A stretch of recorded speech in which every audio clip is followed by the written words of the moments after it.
Bienvenue à toi dans ce nouvel épisode dans l'antre de la bête, épisode numéro 2, le qui l'eût cru 2. Alors le concept de l'antre de la bête, si tu ne le connais pas encore, alors on va en fait entrer à l'intérieur, vraiment on peut pas faire plus réel, plus authentique que ça, à l'intérieur d'un deal immobilier réel.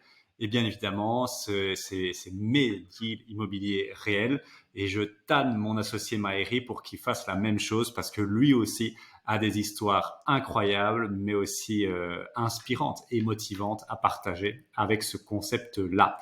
Alors, l'antre de la bête, en fait, ça fait un peu référence à mon passé de gamer, jeux vidéo. Hein. L'antre de la bête, c'est vraiment là où se terre la bête. Et notre objectif aujourd'hui, ça va être d'aller la débusquer, la chasser. Et donc, je vais vraiment t'expliquer comment j'ai chassé la bête et comment j'en suis sorti victorieux parce que c'était un combat ardu comme chaque deal immobilier. Rien n'est jamais facile dans l'immobilier. C'est pour ça que peu de gens s'y frottent, mais pourtant les récompenses en valent le détour et tu vas le voir ici. Et donc, le but, c'est d'expliquer vraiment toutes les étapes de manière détaillée d'un de mes deals. J'ai déjà réalisé l'épisode numéro 1 que tu retrouveras soit en podcast, soit sur la chaîne YouTube, où j'ai expliqué mes tout premiers deals. Alors, c'était le plus chaotique, mais je juge que celui-là aussi a été assez freestyle et tu vas comprendre très rapidement pourquoi. Alors, le but, c'est aussi d'être sans filtre, nos limites. Par défaut, Maëri et moi, les cofondateurs du club, on n'est pas des vendeurs de rêves. On explique vraiment les choses comme ça se passe, mais là c'est un cran plus loin. Là c'est sans filtre, en mode je dis tout ce qui s'est passé, les horreurs, les saloperies, les galères, comme les choses très positives et assez incroyables. C'est pour te donner un peu une vision de ce que c'est vraiment l'immobilier, parce que tout le monde en parle. Ouais, voilà, l'immobilier, ça marche, ça. J'ai 90 biens immobiliers, j'ai 2 millions de patrimoine, 3 millions de patrimoine, mais en fait, les gens n'expliquent pas. Et donc, moi, j'ai voulu prendre le contre-pied avec ce concept. Et ça me fait kiffer aussi de pouvoir partager ce que j'ai vécu.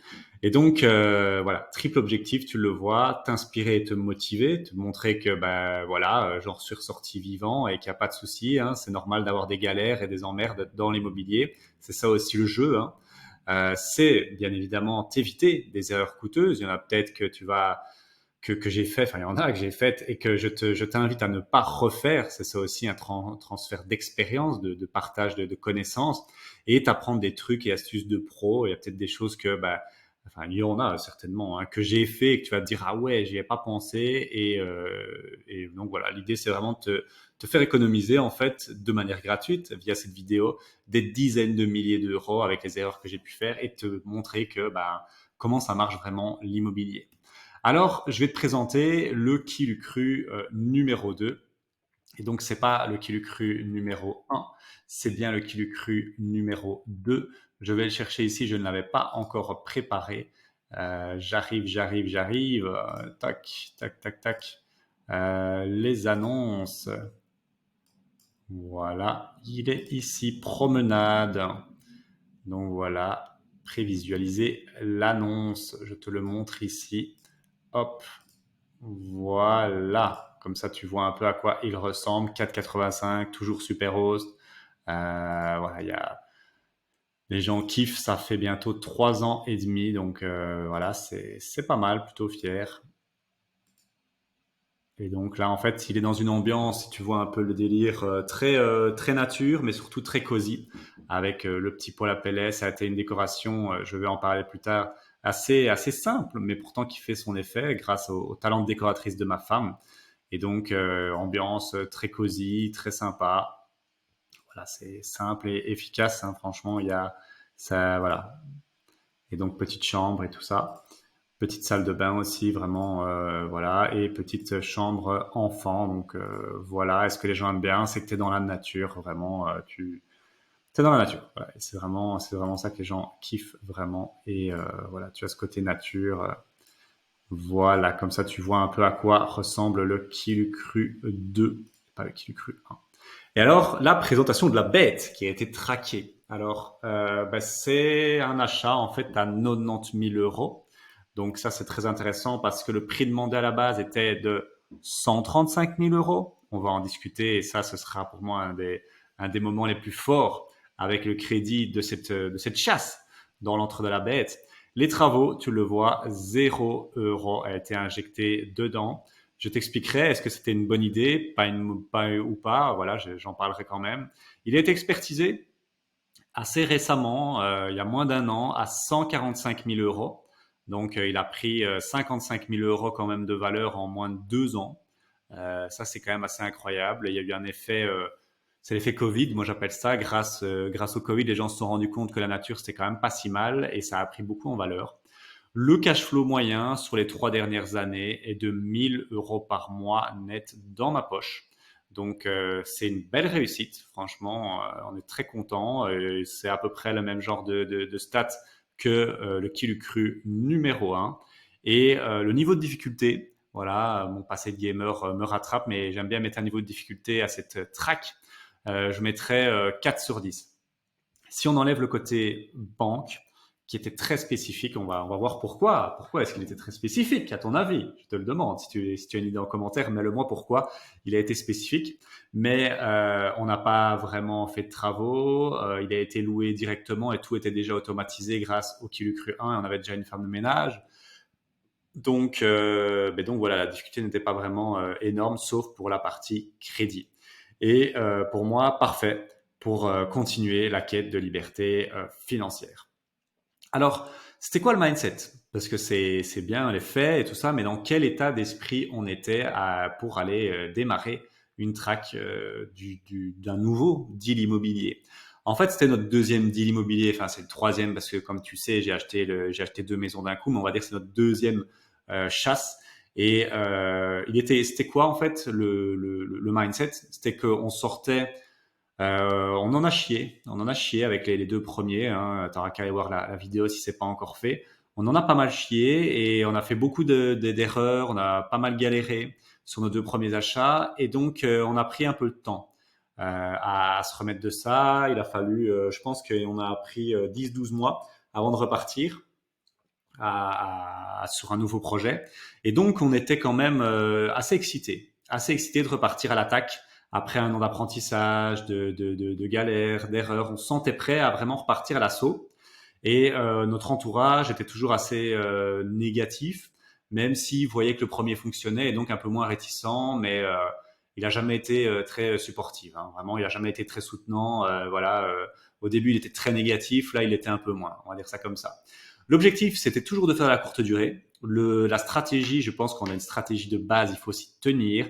Moi, ma stratégie, je te l'avais partagée, c'est d'aller le plus rapidement possible vers la liberté financière quoi qu'il en coûte, no matter what.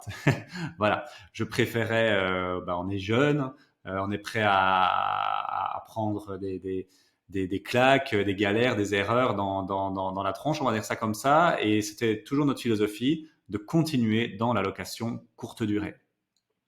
Et donc, on a donc relancé le mode recherche. On était ouvert aux bonnes affaires.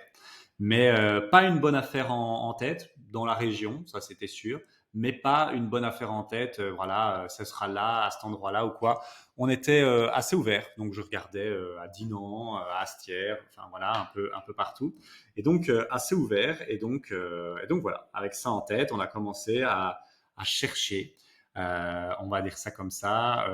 C'était fin 2019, en fait, début 2020. Comme ça, tu vois un peu la timeline.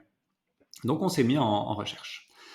Et c'est une histoire de fou, franchement, le Quai du Cru 2. C'est pour ça que je suis content de faire cet épisode. Hein. C'est une histoire de fou.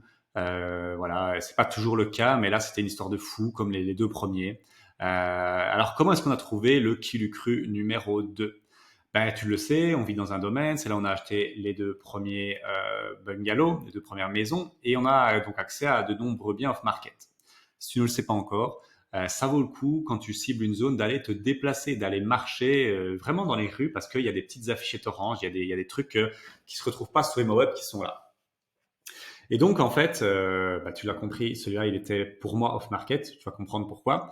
Et en fait, ce qui est très intéressant et je trouve il n'y a pas d'hasard et on refait la même ici en 2023 avec ma femme, Mais on s'était toujours dit, enfin surtout elle, dans le domaine, il y a un endroit qui est plus beau que les autres. Voilà, il est mieux placé, il est mieux situé, il est calme, il est à son aise, il y a quasi pas de vis-à-vis, il y a que deux maisons en fait.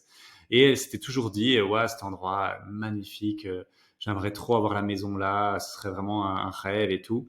Et bon, on s'était dit, ok, ok.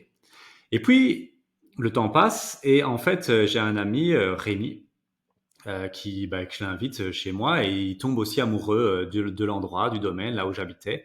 Et il me dit, bah, si jamais tu vois un truc, n'hésite pas et tout. Marrant, je dis, écoute, et puis à un moment, je vois un... Donc en fait, il y a deux maisons, une à gauche, une à droite, marron, marron, voilà. Et je vois celle de gauche est à vendre.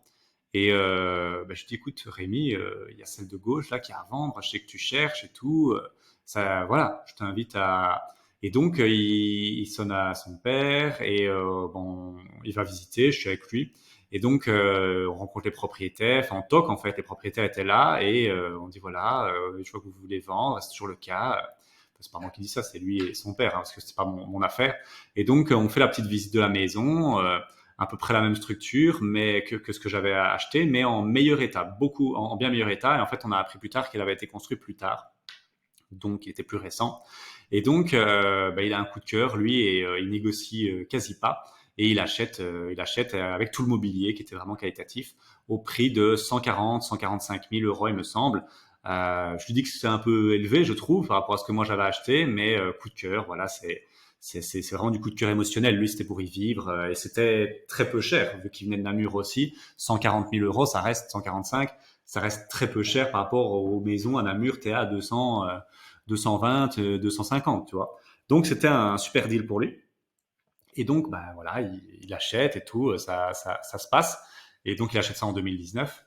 Et moi, quand il vivait déjà là-dedans, je vois à un moment celui de droite, que ma femme m'avait toujours dit, bah, celui-là, je le trouve magnifique. Je vois un jour, je me rappellerai toute ma vie, hein, mais je vois un jour, je fais le tour dans le domaine, je vais jeter les poubelles et je passe devant ces deux-là quand je vais au travail, on va dire ça comme ça. Et je vois au loin sur la baie vitrée, donc sur la porte, c'est une porte vitrée, comme tu as pu voir, je vois un gros panneau blanc.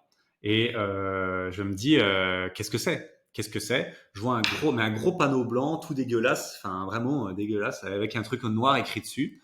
Et je m'arrête. Et je m'arrête et puis je me concentre un peu pour lire parce qu'on voyait au loin. Et je vois Verkoop, bungalow, 130 000 euros. Enfin non, il n'y a pas le prix dessus, c'est Verkoop Bungalow, je crois qu'il est juste marqué dessus. Donc Verkoop, bah oui, c'est à vendre, hein, forcément. Et, et là, c'est limite, je me dis, c'est pas possible. Qu'est-ce qui se passe? C'est pas possible, c'est un rêve là. Et je prends une photo avec mon GSM et je l'envoie à ma femme et je dis, regarde ce qui est à vendre. Et elle me dit, non, t'en reviens pas et tout, j'en reviens pas et tout. Enfin, c'est la folie là. On se dit, putain, il est à vendre. Donc c'était la folie vraiment. Elle en avait rêvé, elle l'avait vu et là il est à vendre. On se dit oh putain. Parce qu'en plus on avait vu celui de Rémi forcément. Voilà, il nous avait invité. Voilà, il avait pris possession de celui-là et c'était le même. C'était vraiment la copie conforme. Donc ils avaient été créés en même temps. Donc truc de fou furieux. Et en fait, il s'est avéré, pour la petite histoire, comme quoi, hein, le monde est petit, mais en fait, c'était une bande d'amis, enfin des amis, on va dire, qui avaient acheté celui de gauche et celui de droite, ils étaient devenus amis avec le temps. Et sachant que ceux de gauche avaient revendu, ben, ceux de droite, avec ben, ne voulaient plus en fait aller au domaine parce qu'ils n'avaient plus leurs amis et puis ils commençaient à devenir vieux, c'était difficile pour eux et donc ils voulaient le revendre aussi avec l'impulsion de la revente de leurs amis. Et donc, truc de fou, franchement, truc de fou. Et donc, moi, je vois le bâtiment à vendre, ok, mais je vais sur ImoWeb et je le trouve pas. Je me dis, c'est quoi ce bordel, quoi? Je ne le trouve pas. Il est mis à vendre sur Internet, vendre sur Internet.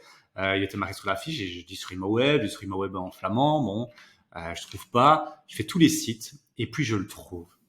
Je le trouve et là, donc pour moi, c'est ça que c'est du off-market. Je le trouve sur deuxième main en flamand. Le truc, mais improbable, improbable de fou furieux, parce qu'en fait, la deuxième main, c'était gratuit. Et donc, ils l'ont mis sur deuxième main en flamand, en mode hyper dégueulasse. Enfin, jamais personne n'aurait pu le trouver. Et là, je me dis, ouais, là, on a un avantage de fou. Ben, ils vont pas avoir beaucoup de visites parce qu'il y a, enfin, c'est fait n'importe comment. Et donc, bah, merci Dieu du ciel qu'ils ont fait ça. Et donc, donc voilà, on le voit, on se dit, et on voit le prix, 130 000 euros. Donc là, déjà, on sait que notre ami l'a acheté 145 000, donc à mon avis, ça a dû leur donner des idées. Eux, ils mettent ça à 130 000 euros. Bon, voilà, ils sont un peu plus raisonnables, on va dire ça comme ça. Et donc, comment ça s'est passé en fait, la visite? En fait, il n'y a pas eu de visite. Voilà, on a vu la bête, on savait ce que c'était. J'avais le copie conforme dessus de Rémi, je savais la rentabilité parce qu'on avait une expérience positive avec le Kilucruin qui était à 500 mètres de lui. Pas besoin de niaiser, comme on dit, et pas besoin de réfléchir, on y va. Et donc, on entame les négociations. Et donc là, on se dit, bon, 130 000, c'est un bon deal, mais c'est quand même cher, quoi. Et donc là, on y va en mode au culot, hein, comme toujours, dans les négociations avec ma femme. Et donc, on envoie. Je fais même pas de visite, je fais même pas d'appel, je fais rien du tout. Je prends le numéro qui est sur la fiche et j'envoie un SMS. Bonjour, on a vu votre maison dans le domaine. Ça nous intéresse beaucoup. On aimerait bien faire une offre. Voici notre offre. On vous en propose 72 000 euros. J'envoie ça par SMS. Je me suis dit, what? Je sais pas, je le sentais. Je me suis dit, tu sais quoi? Vas-y. De toute façon, on était dans une démarche de recherche, donc c'était pas celui-là ou rien. On avait d'autres en vue. Je me dis, tu sais quoi? On envoie un SMS, 72 000 euros. Bon, on passe de 130 000 à 72 000 euros sans l'avoir visité. Ils ne connaissent ni d'Adam ni d'Ève. On s'attendait à un refus. Bien évidemment, le refus arrive. Mais, ils sont très gentils. Ils nous disent, bon, merci pour l'offre, mais c'est un peu bas. Voilà, désolé. On va passer notre tour. Bon, déjà, un mec qui t'envoie un truc par SMS qui a rien visité, tu aurais pu l'envoyer chier plus profond que ça. Et là, très sympa. Et donc, on laisse passer le temps, on laisse passer une semaine, 2 semaines, 3 semaines, et on revient à la charge. Et là, on se dit rebonjour, enfin voilà, bonjour, c'est à nouveau nous. On a bien réfléchi, on a été voir avec la banque et tout, ce qui était bullshit, hein. Mais notre banque nous finance jusqu'à 90 000 euros, et donc on aimerait bien vous proposer ce prix-là, 90 000 euros. C'est malheureusement notre dernière offre parce que ça va être difficile pour nous d'aller plus haut, la banque n'ira pas plus haut avec nous. Et donc on teste ça, et on se dit, bon, allez, on teste rien. Et là, tiens-toi bien, qu'est-ce qui s'est passé? Ils nous ont répondu un peu, je crois qu'ils ont pris leur journée hein, pour répondre, mais ils nous ont répondu par SMS, c'est d'accord pour ce prix-là, venez, on va en discuter, on est ouvert à la négociation pour ce prix-là. Et là, on est tombé de notre chaise. Là, j'en ai tombé de notre chaise parce que nous, on s'était dit, bon, on va aller jusqu'à 100, 110 000. Et là, ils nous ont dit, OK pour 90 000.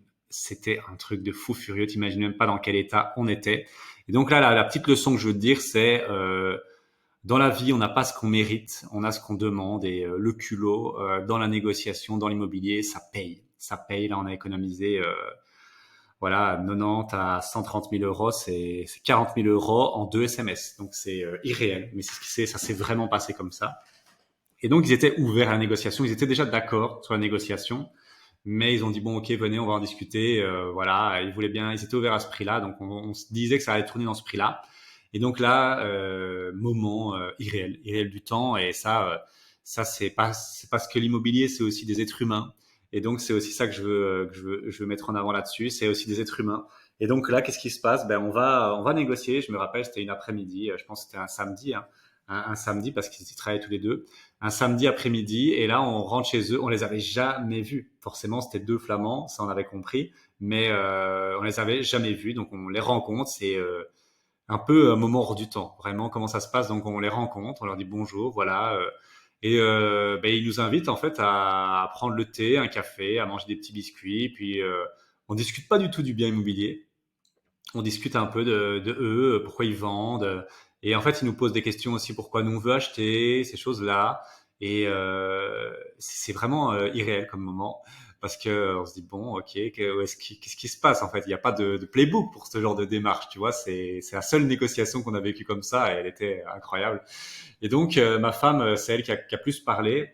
Et en fait, il nous demande, voilà, il nous explique un peu, voilà, on l'a acheté, on a vécu des super années ici. Donc gros déchirement émotionnel de lâcher ce bien-là. Mais on commence à vieillir, ça devient difficile pour nous parce que le domaine, c'est vrai, qui est très pentu, et donc c'est difficile pour eux. Et en fait, c'est la femme qui parle. Elle parle très bien français et son mari, lui, ne parle pas français. Il comprend le français, mais il parle pas. Et donc là, en fait, il nous explique que, ben voilà, on comprend que c'est un vrai déchirement pour eux, et surtout ma femme qui est hypersensible le comprend très vite en fait. Et la femme, oui, mais surtout l'homme.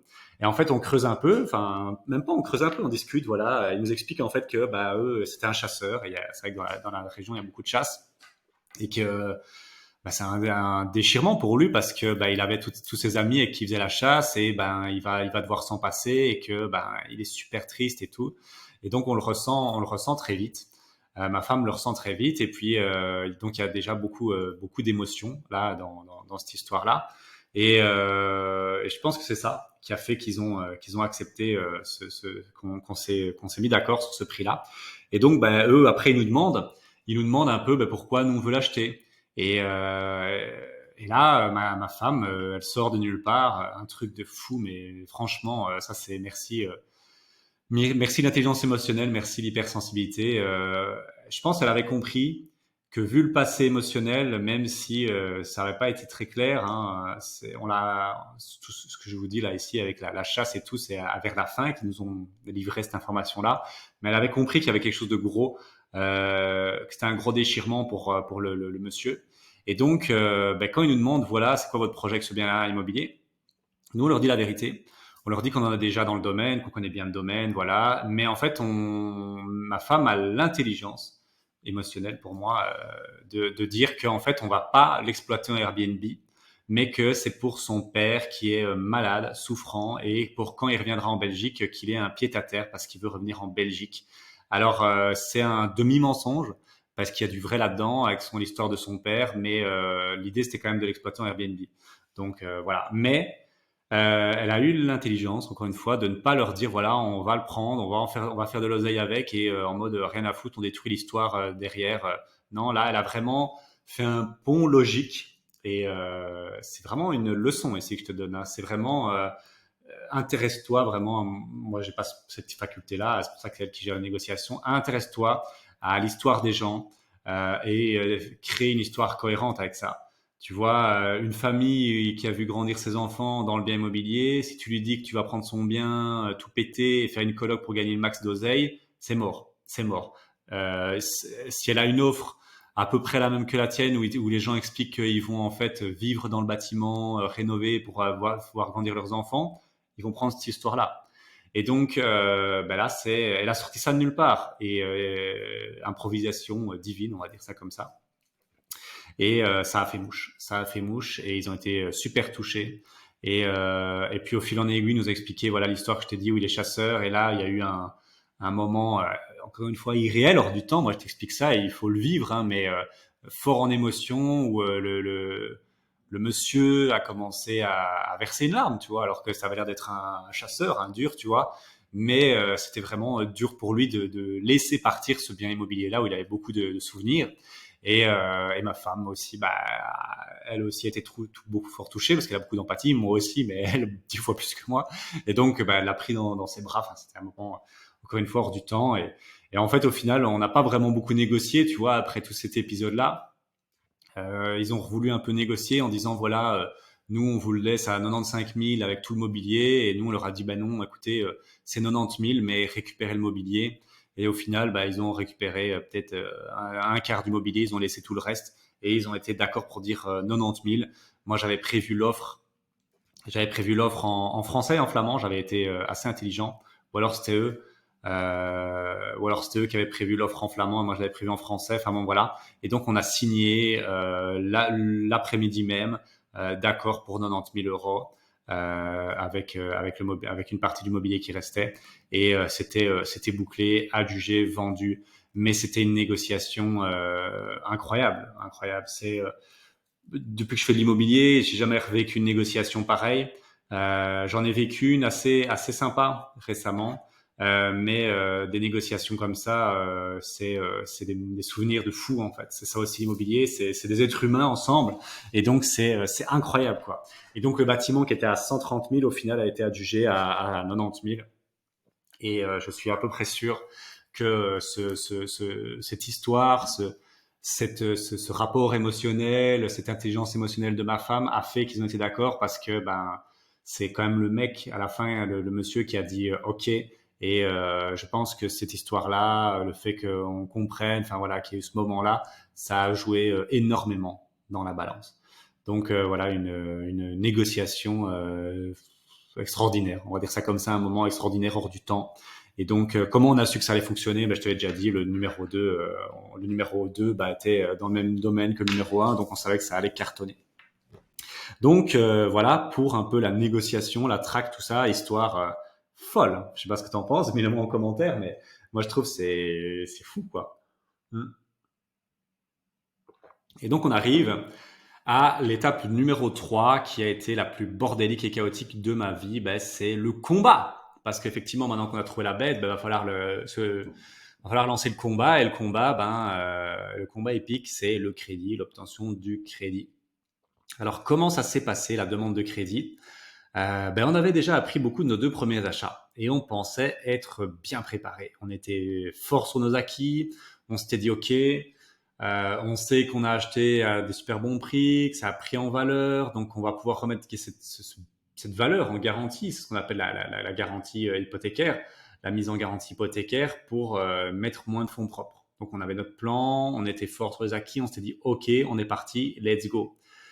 Et là, ça a été la catastrophe. Ça a été la catastrophe, une catastrophe vraiment différente, vraiment particulière par rapport au premier investissement, mais grosse désillusion. En fait, on a appris que les domaines de vacances, là, on a appris que c'était un chaos technique pour la majorité des banques. Et en fait, nous, on a pris ça comme un peu le sacro-saint. Aujourd'hui, je sais que c'est plus le cas. Mais à l'époque, on a pris ça comme le sacro-saint et à l'époque, on divinisait un peu les courtiers. Et donc, on a décidé de repasser avec un courtier. On n'a pas été voir vraiment les banques. Grossière erreur.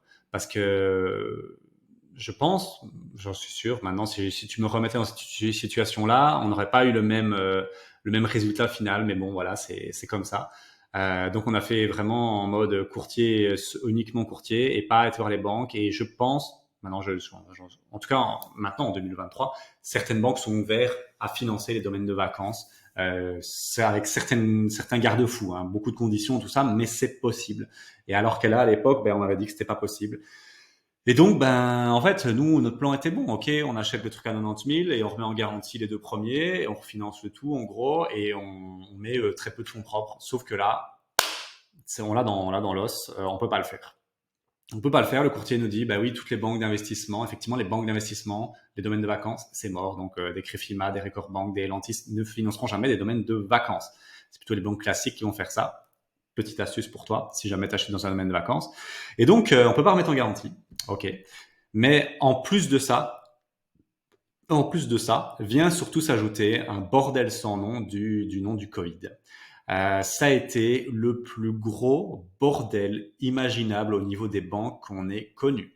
Je n'ai jamais connu ça avant, je n'ai plus jamais connu ça après, et bon Dieu, heureusement. Il y a eu un gros avantage pendant cette période-là, c'est que les crédits étaient très bas parce qu'on a injecté de l'argent n'importe comment là dans l'économie pour survivre à la crise. Mais le gros désavantage, c'était le télétravail, tout ça, c'était un bordel. Un crédit qui doit prendre en général entre 2 à 4 mois, on va dire. Hein, voilà, 4 mois, c'est quand même assez long. Là, ça prenait entre 6 à 8 mois, parfois 10 mois pour obtenir un putain de crédit, surtout dans les dossiers compliqués. Et mon dossier était un dossier compliqué parce que je voulais du 125% ou au minimum 110%.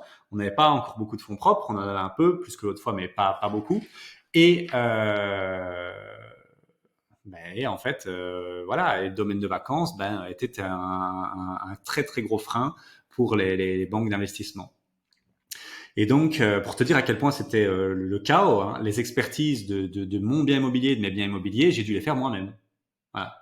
J'ai dû les faire moi-même via Goodwin. J'ai pris des photos, ils m'ont facturé 200 balles par expertise et ils m'ont fait des expertises flinguées au sol, complètement dégueulasses, immondes. Donc j'ai dû repayer. Donc on a perdu un temps de fou furieux en fait, parce que j'ai fait des expertises qui ont pris un temps de fou à cause du Covid. Ça aussi, c'était dans les délais rallongés du Covid, c'est à cause de ça aussi que ça prenait plus de temps au niveau des banques. Et donc ils m'ont flingué mes expertises. Ça, c'était pas du tout ce qu'il fallait. Et donc, j'ai dû en refaire le temps que ça se calme un peu au niveau, enfin voilà, un bordel. J'ai dû faire revenir un expert qui lui aussi a pris du temps. Donc, on a fait 2 expertises qui ont pris peut-être 4 mois à L2. Enfin, n'importe quoi. C'était la fin du monde. Voilà, c'était la fin du monde. Déjà, la première fois, c'était la fin du monde, mais là, c'était la fin du monde au carré, vraiment, encore pire que la première fois. Et j'étais pas le seul, hein, parce qu'on avait à l'époque créé le club, c'était en 2020, hein, forcément la demande de crédit. On avait créé le club et j'avais plein d'autres clients qui étaient, je pense à Emery, à Patrick. Je me rappellerai toujours cette scène.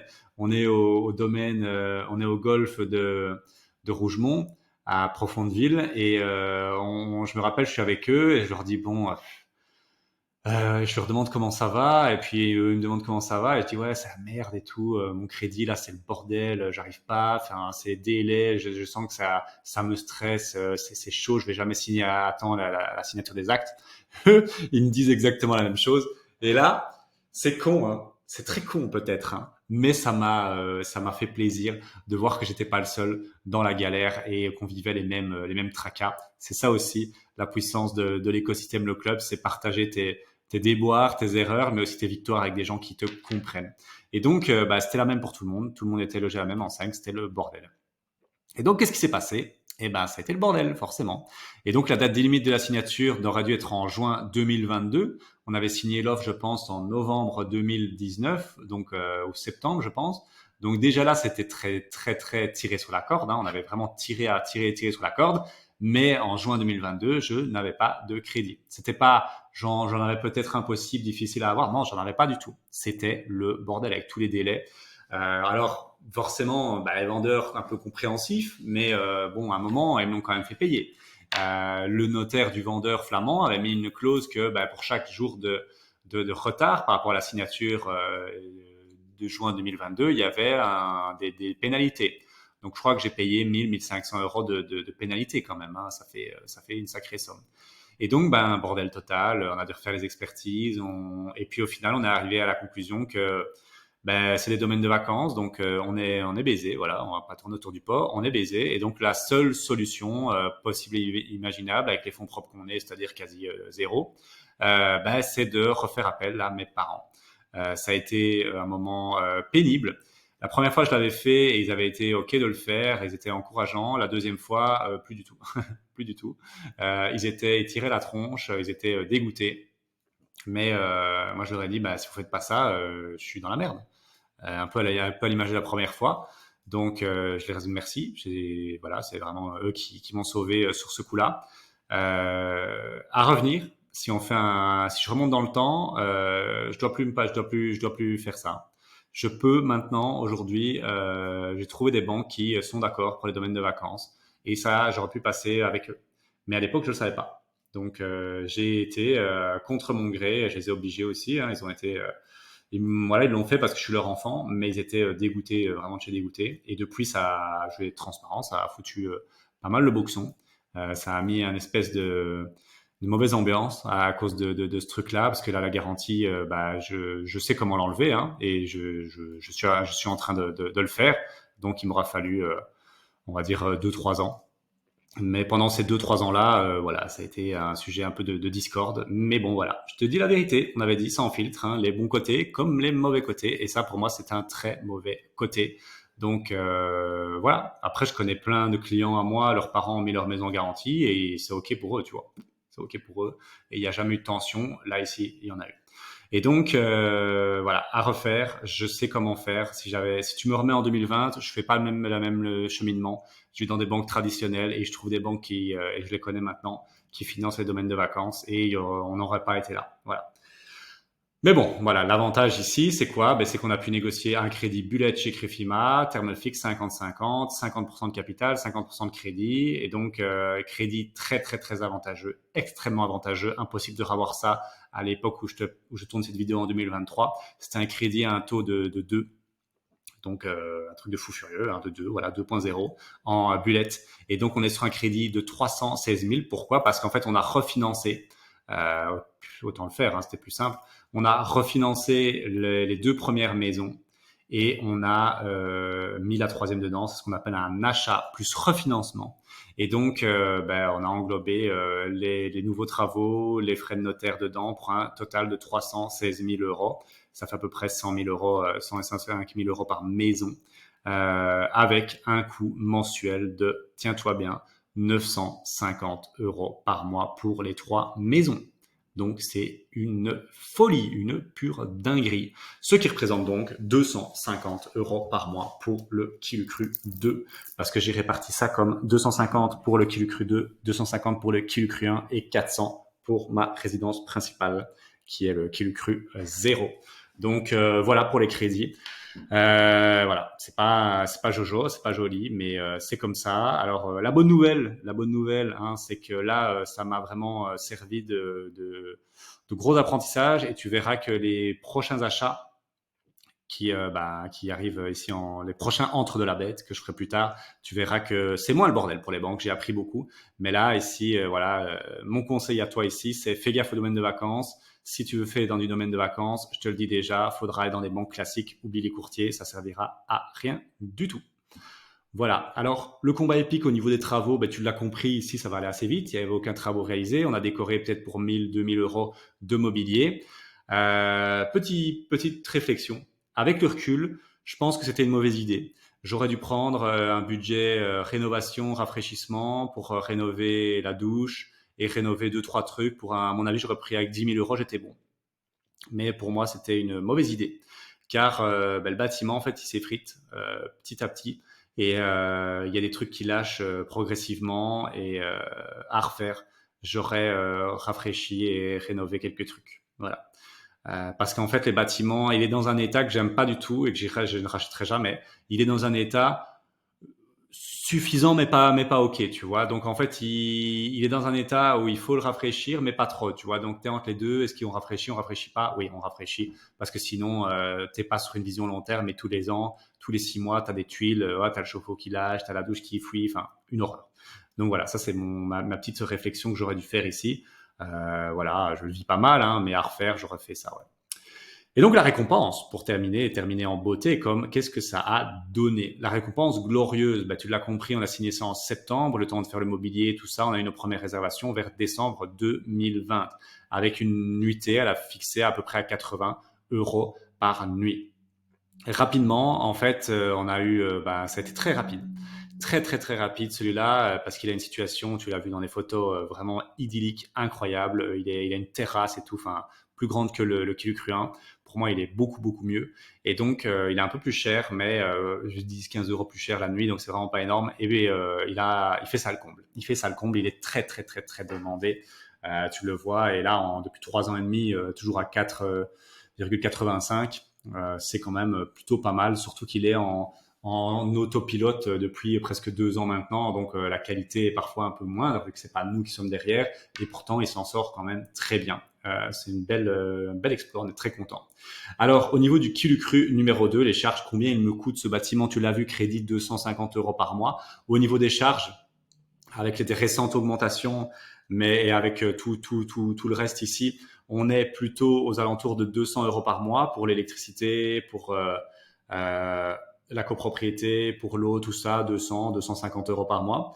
Et le gain mensuel hors ménage, on est on est à peu près aux alentours de 1500 euros.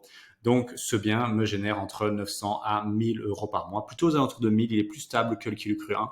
Plutôt aux alentours de 1000 euros par mois, sans vraiment forcer. Et donc, le Kilu Cru 2, c'est une belle réussite. C'est la deuxième corde à mon arc pour ma liberté financière. Tu l'as compris, qu'on a mis en plus dans notre portefeuille immobilier en 2020. Et donc, le Kilu Cru 2, il fonctionne mieux que le Kilu Cru 1, tu l'as vu, parce qu'un emplacement premium, il n'y a rien à faire. Hein. Plus l'emplacement est mieux tu es situé, plus tu pourras demander cher. Ça, c'est l'immobilier. Hein. C'est jamais que 3 critères de réussite. Localisation, localisation, localisation. Et puis la suite de l'aventure, quelle est la suite de l'aventure? Fort de notre expérience sur le Kilu Cru 1, en fait, on avait déjà automatisé et trouvé une petite équipe de ménage. En fait, on a répliqué. C'était dans le même endroit. On a juste fait un copier-coller. pour le Qui l'eût cru numéro 2. Donc à ce jour, là à l'époque en 2020 c'était pas le cas, mais à ce jour là, quand je fais la vidéo, donc depuis 2022, tout est intégralement automatisé et délégué. On ne s'occupe plus de rien. Là, vraiment, je suis encore passé à un niveau supérieur. Au niveau de nos 2 Airbnb, on s'occupe plus de rien. Vraiment, c'est incroyable. Parfois, il y a des petits couacs, hein, comme toujours, mais vraiment, on s'occupe vraiment plus de rien. Temps nécessaire par mois, sans deck, moins d'une heure, quoi, pour les deux, la gestion des deux. Donc ça devient vraiment plaisant. Voilà. Il faut le dire, je souris, mais vraiment plaisant. Et là, je donne un exemple très concret. Je suis parti 30 jours à l'île Maurice, à 7000 km d'ici. Il y a eu 16 réservations. Voilà. La seule chose que j'ai vu qu'il y avait des réservations, c'est que j'avais des virements d'Airbnb et Booking sur mon compte. Sinon, j'aurais pas su le savoir, tu vois. Donc, très, très, très positif. Et donc, à l'image du premier deal, par contre, je clôturerai là-dessus, c'est quand même important. Et moi, c'est une leçon que je retire ici. À l'image du premier deal en 2018, il y a eu beaucoup de chaos, beaucoup de stress, surtout au niveau des banques. On est arrivé sur un niveau de stress, je pense, égal, voire même peut-être supérieur à notre premier investissement à cause du Covid, à cause de tout ça. Et donc, ce stress nous a vraiment épuisés, mais fortement. On a vraiment pris un coup dur. Voilà, on aurait pu enchaîner en fait, hein. Si j'avais pas fait toutes ces erreurs là et que tu me remets, je redémarre l'aventure en 2018, je pense que à l'heure où j'en suis, j'ai 2 ou 3 fois plus de biens. Mais là, il faut parfois laisser, quand tu prends des coups durs, je pense, dans la vie, un peu de temps pour se ressourcer, pour repartir de plus belle. Et c'est ce qui s'est passé ici. Des niveaux de stress incommensurables. On devait signer, c'était la date limite en juin. On a déplacé ça de 3 mois. Je sais pas si tu te rends compte, 3 mois. On l'a déplacé une fois en août et puis on l'a redéplacé en septembre. C'était horrible. J'ai pas dormi, moi, vraiment. C'était une horreur monumentale. Et donc, il nous a fallu un peu de temps pour nous en remettre. Et donc, voilà. Le côté domaine de vacances aussi, à l'époque, nous a cassé dans notre élan parce que nous, on s'était dit, OK, on achète des petites maisons pas trop chères dans un domaine. On fait des super bonnes plus-values, tu vois, 65 000, 145 000 euros expertisés, 90 000 euros expertisés, 145 000. On s'était dit, ouais, trop bien, on va continuer à acheter et on va faire un effet de boule de neige, en fait, comme la fameuse théorie des dominos que j'explique que nos clients connaissent maintenant. Mais en fait, je vais être transparent, à l'époque, ça nous a brisé dans notre élan, le fait que tout le courtier nous rabâche sans cesse, ouais, non, les domaines de vacances, c'est pas bien, on peut pas les mettre en garantie, c'est vraiment pas un bon deal, voilà, ok, vous pourrez jamais les remettre en garantie. Et donc, en fait, on s'est dit, on est baisé, en fait, parce qu'on a acheté 3 biens et toute notre stratégie repose sur le domaine de vacances. Et donc, on a été brisé là-dedans aussi dans notre élan, le stress, le coup dur de se remettre. Donc, il nous a fallu vraiment le temps. Aujourd'hui, je te le dis, je sais que c'est du pur bullshit. Je suis en capacité de refinancer tout le crédit là ici avec les 3 domaines de vacances via 2 voire 3 banques différentes classiques. J'ai déjà fait mes recherches, j'ai déjà eu des préaccords, on va dire ça comme ça. Donc, je sais que c'est du putain de bullshit. Mais à l'époque, j'y ai cru. Donc, mon petit tips, fais attention à ce que les gens te disent. Ça peut se transformer en croyance, en fausse croyance. Et moi, ça m'est resté longtemps. Et donc, donc voilà, c'est assez important. Et donc voilà, il a fallu attendre jusqu'en 2022 avant de repartir à la chasse. Donc, on a quand même laissé passer, bon, on va dire, on était début 2021. Hein, donc, il a fallu laisser passer presque un an et demi, hein, avant de s'en remettre et avant de se dire bon, est-ce que voilà. Donc tout ça pour dire mes apprentissages de cette track, et c'est là où je veux conclure avec ça. Pour ce troisième deal, nous on était très fiers, donc vraiment super fierté. Voilà, je suis super content de pouvoir partager cette expérience-là, là aujourd'hui, de la partager en conférence, en webinaire, d'inspirer les gens. Mais voici ce que j'aurais voulu savoir plus tôt par rapport à ce deal-là. Les domaines de vacances, c'est très spécifique. Donc attention, il y a beaucoup de garde-fous, faut en être conscient, faut savoir dans quoi on s'embarque. Je préviens les gens, maintenant j'ai fait des podcasts là-dessus, des épisodes de podcasts, donc n'hésite pas à aller les regarder. Je préviens aussi nos clients VIP. Oui, ça apporte beaucoup d'argent, mais il y a des désavantages. Le Covid, surtout, a bousculé toutes nos stratégies. Alors, c'est ce qu'on appelle dans l'investissement, c'est plutôt dans la bourse, mais bon, un signe noir. Le Covid, personne n'aurait pu le prévoir. Voilà, c'était une situation complètement extraordinaire, un ovni qu'on espère ne revoir jamais. Mais il est arrivé et il s'avère qu'il a bousculé toute notre stratégie. Et donc, il nous a repoussé dans nos retranchements avec la garantie de mes parents. Voilà, si j'avais été mieux préparé, si je te dis, si je reviens maintenant 3 ans en arrière, ça me réarrive plus cette situation-là. Si j'avais été mieux formé, mieux préparé. Mais bon, voilà. À l'époque, on ne savait pas ce qui allait se passer et j'aurais voulu être mieux préparé. Bon, voilà, je pouvais pas le savoir. Et mon erreur, ma plutôt petite erreur ici, elle n'est pas catastrophique, mais ne pas prévoir un budget rafraîchissement pour des biens qui sont bien mais sans plus. Ça, je ne le referai plus jamais. Je te le déconseille de le faire aussi, de ne pas faire de travaux et de le louer comme ça. Je te conseille toujours de prévoir un budget rafraîchissement, même si le bien a l'air correct. Voilà, parce que quand tu fais de l'immobilier, c'est sur du long terme, pas du court terme. Donc, ça vaut vraiment le coup pour avoir moins d'emmerdes sur le long terme. Et donc, si je devais le refaire, eh ben, j'aimerais bien me former avec des experts et des professionnels de l'immobilier qui m'expliqueraient que oui, les domaines de vacances, ça peut marcher, ça peut se financer, mais savoir les avantages et désavantages à ça, bien évidemment, et savoir que, bah oui, des banques financent ce genre de projet-là et que c'est tout à fait possible. Et donc, j'aurais évité de perdre du temps, de l'argent, mais surtout, je me serais évité des gros stress, des nuits blanches vraiment très horribles si j'avais été formé et accompagné par des experts comme moi et mon associé, bien évidemment. Et donc, pour terminer, je terminerai là-dessus avec une petite note positive. Si tu as envie de te lancer dans la traque aussi de ton premier bien immobilier, je t'invite à t'inscrire à une mini formation de 3 vidéos que je t'ai préparées. 100% offerte, ça fait à peu près 1 heure, les 3 vidéos mis bout à bout. C'est vraiment tous mes apprentissages et surtout ma stratégie des dominos que j'ai designé avec mon associé Maïri pour ne pas tomber pour enchaîner rapidement et pas devoir faire appel à tes parents ici pour chaque bien immobilier.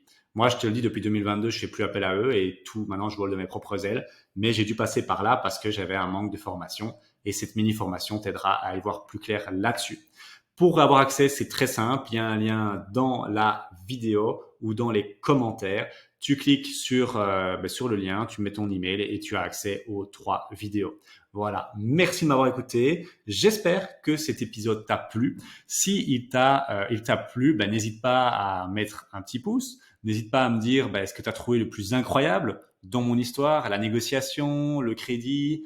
Dis-moi un peu, ça m'intéresse. Et aussi, n'hésite pas à t'abonner et à activer la petite cloche sur YouTube parce que des épisodes de l'Antre de la Bête, on a prévu d'en sortir beaucoup avec mon associé vu qu'on a fait pas mal d'immobilier et donc ce sera toujours aussi inspirant et motivant, je l'espère.